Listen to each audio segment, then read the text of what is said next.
here. Please like the video if it helped, but I want to show you my almost level 20, the start of Act 2 build that I've been doing, and the stuff that I went for. So I went for like this this projectile wand. You really get an option. You can be a shooter with a witch, you can be a wand person, or you can be someone that starts off with spirits, and you could start kind of getting minions quicker. But I like being able to shoot. I felt really useless when I had the stuff like this, like a staff that gives you spirits. I felt weak with that because you can't use it to attack. So I decided to stick with the wand. And the wand's like really cool when it comes out because you can shoot, but then you can also get these guys, which I like the unearth because it shoots them and also turns dead stuff into these spider skeletons. So that's one thing I can really start off with when you're a witch.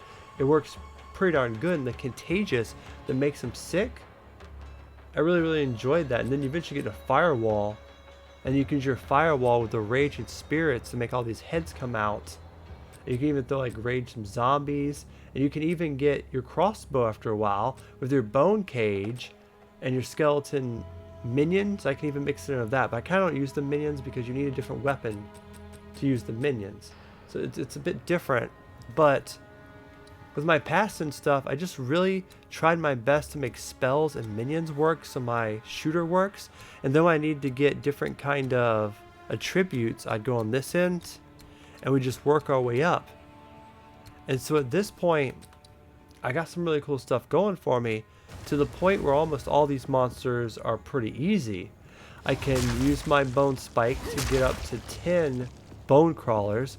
And so basically what I do is I get some bone crawlers, I launch 2 flame walls to get me 10 raging spirits, and if anything gets sketchy there, I can shoot up some bone stuff.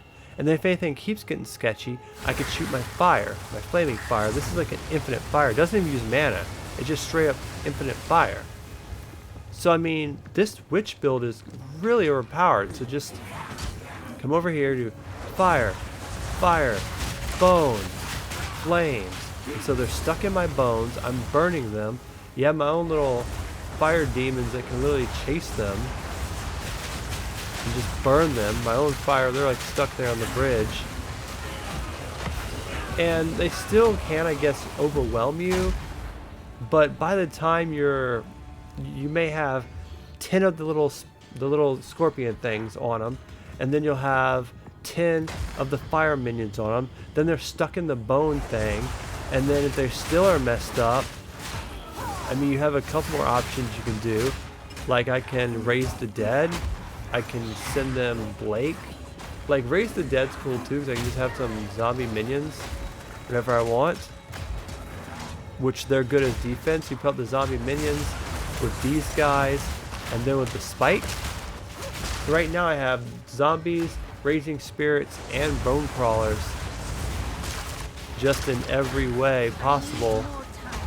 And so that way you can have up to 30 mods. In the right situation, you can have 30 mods, minions, out at the same time. And so this build, even on level 20, is super overpowering. And they do say the witch is one of the more easier ones. Well, that's a good thing. I don't want to die 1,000 times.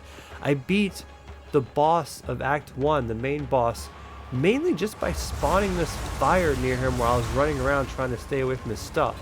And these little demon things help so much. So that's basically how I made a really overpowered witch on Path of Exile 2.